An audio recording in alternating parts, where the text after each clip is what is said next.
Hello everyone, Speedrunner 0-18 here, and welcome back to the channel. Today, we'll be testing out the limits of Pokemon Sapphire with the powerful pseudo-legendary Pokemon Metagross. Metagross is a powerful Steel/Psychic type Pokemon with a base stat total of 600, with a massive 135 attack and 130 defense, and a pretty decent 95 special attack. This Pokemon is just a total beast.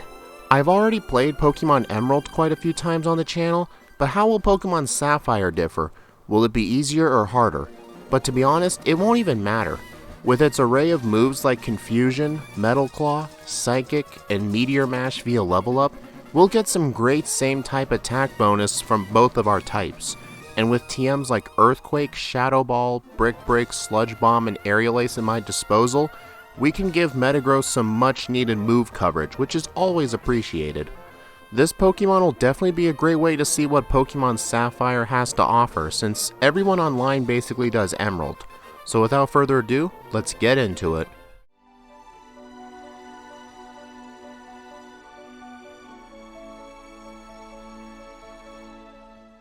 The time starts upon loading the save file with my perfect starter Metagross. We went with a lonely nature to boost attack and lower defense, which is a great nature for a Metagross. For our ability, we have Clear Body, which blocks stat reductions from the opponents, so those annoying Mightyena won't be a bother with Intimidate today. We also start off with the moves Confusion, Metal Claw, Takedown, and Scary Face.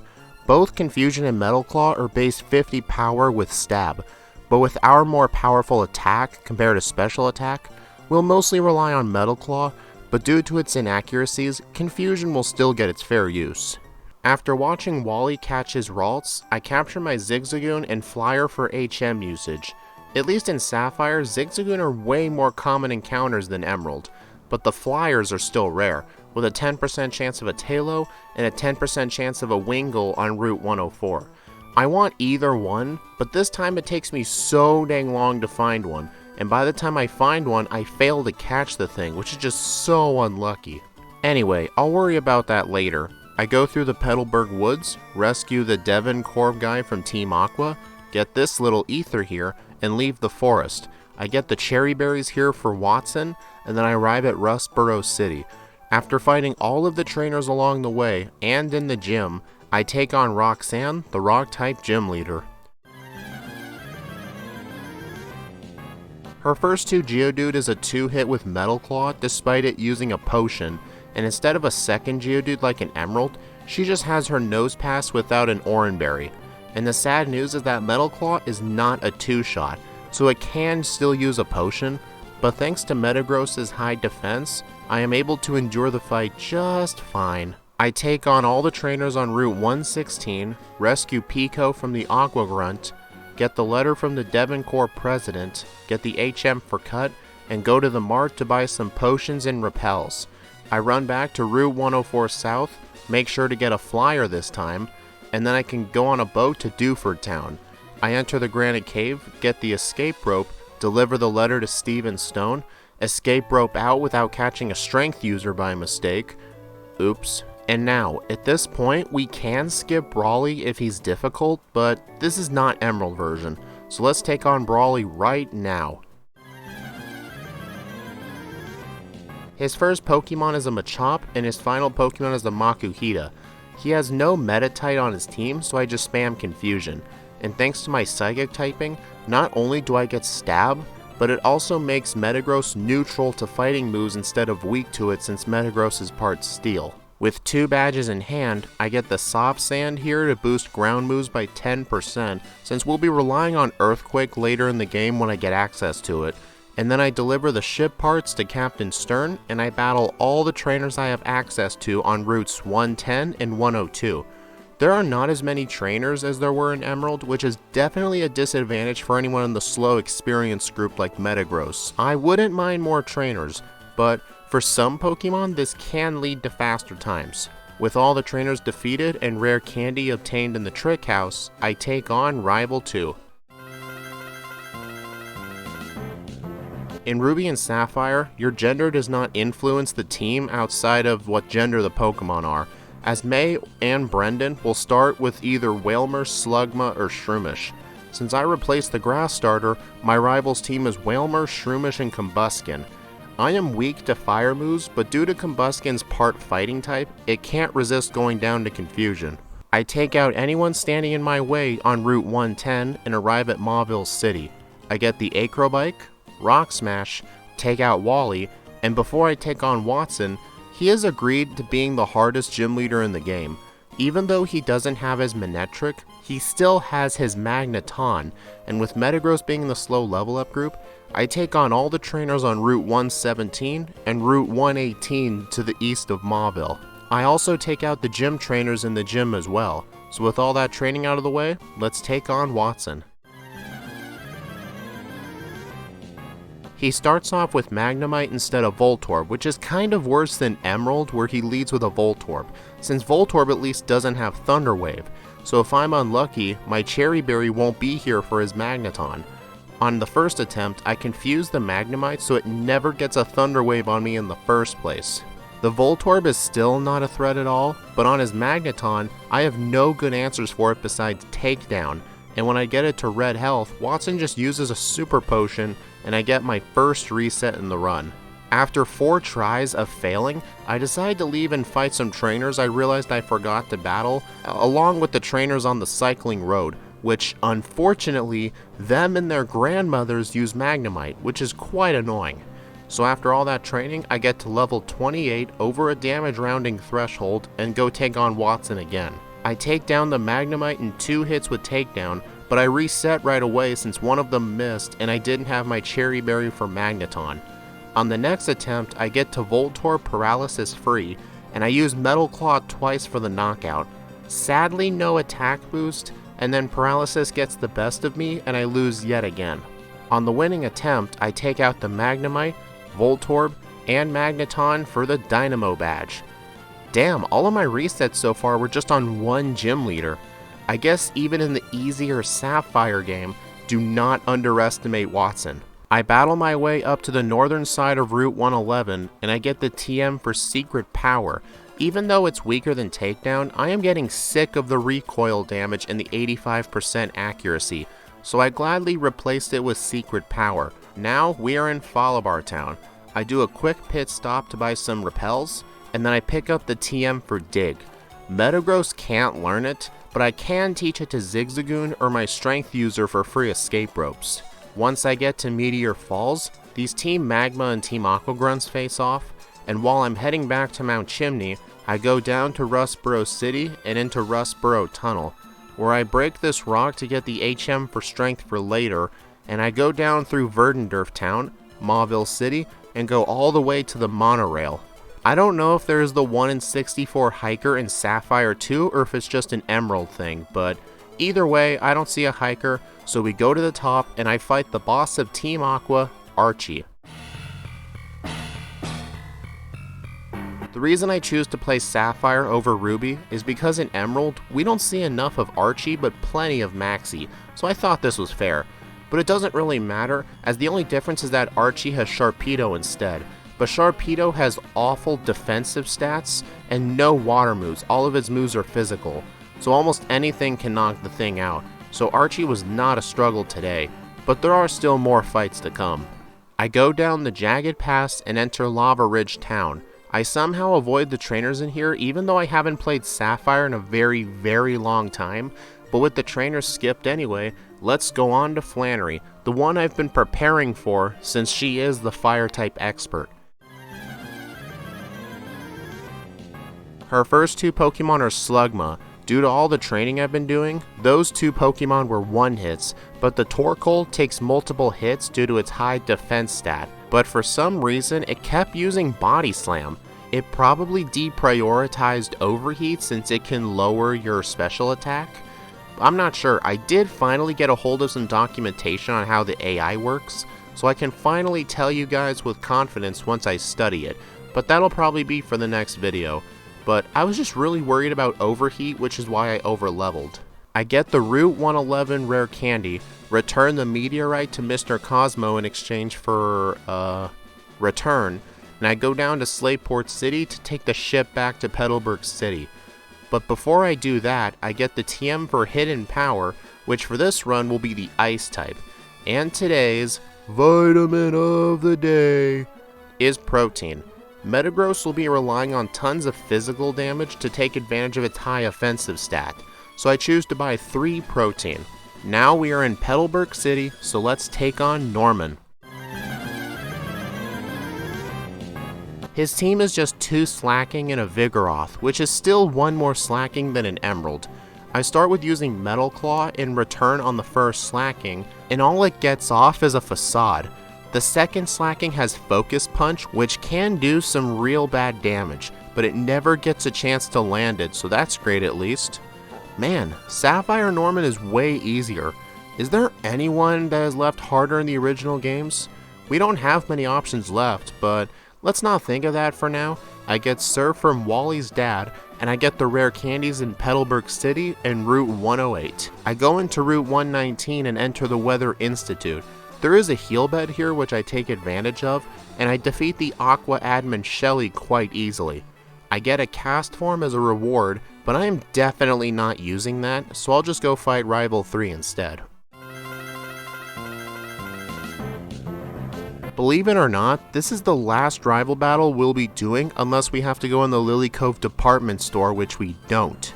Man, I gave the rival in Crystal a lot of crap, but I always forget that this one exists. I get the Northern Route 120 rare candy, run from the Kecleon like a bitch, get Fly from Steven, and then I take on the Flying type gym leader, Winona. Her team is still tricky in this game since she has a Skarmory and an Altaria with Earthquake. She doesn't have Tropius, but that thing was honestly easy in Emerald anyway.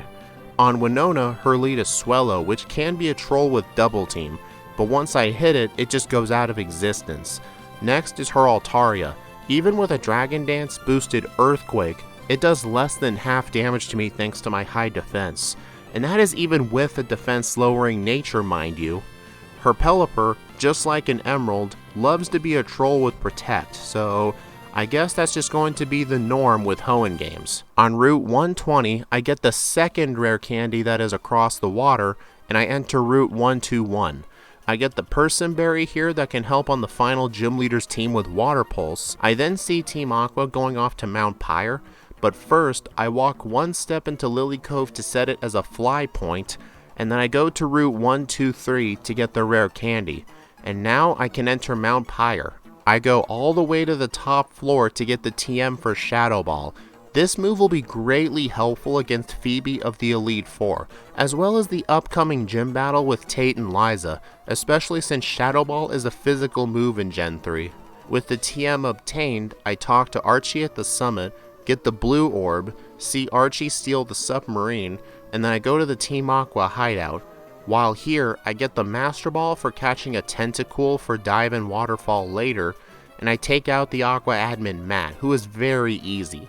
But by the time I defeat him, Archie has already left. So I decide in the meantime, I go catch a Tentacool on my way to Moss Deep City, and as soon as I enter the city, I fly back to Dewford Town to catch a Strength user with my Master Ball, and now I can take on Tate and Liza.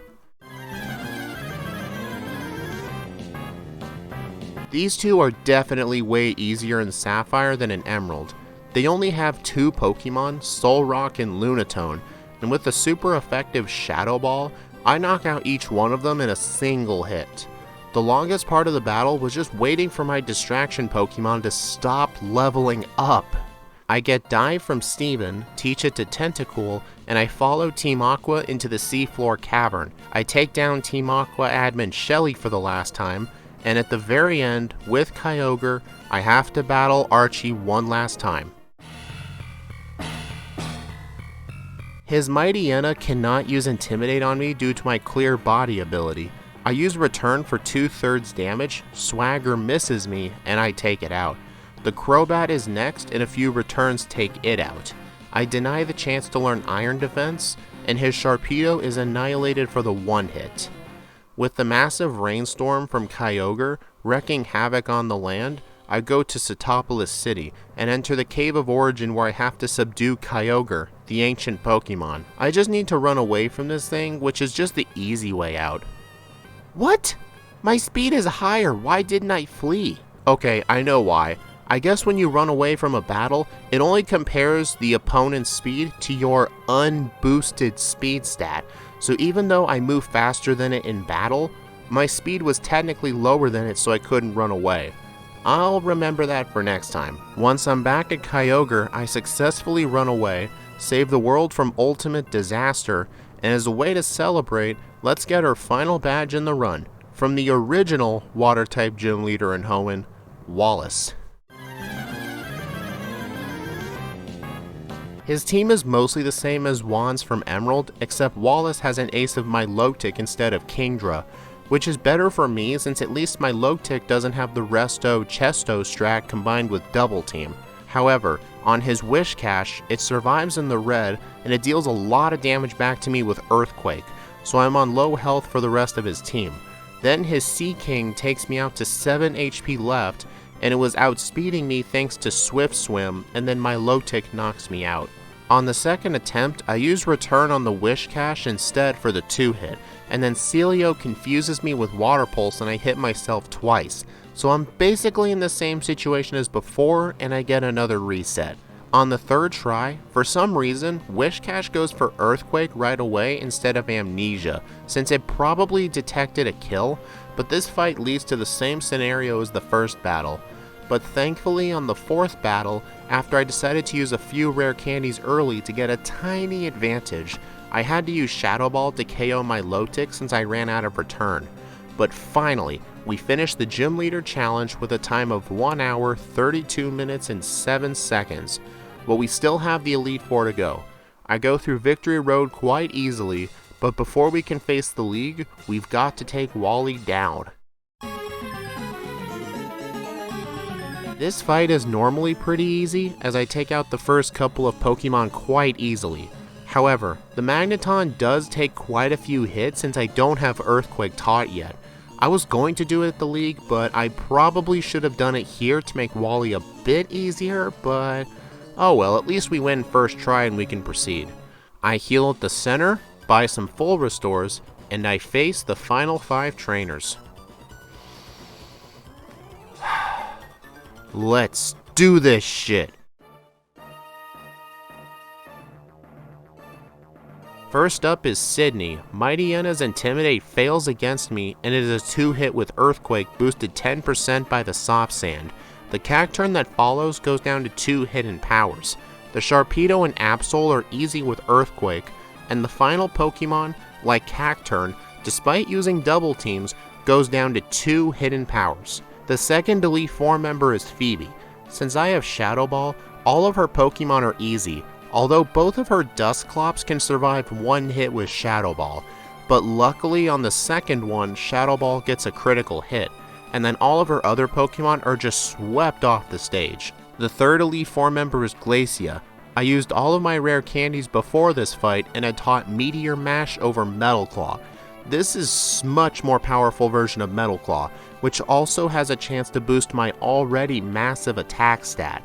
Plus, all of her Pokemon except the Celio and Walrein are weak to Steel, but even if they weren't, nothing can stop this beast of a Pokemon. Not even the final Elite Four member Drake, the Dragon Master, can stop me.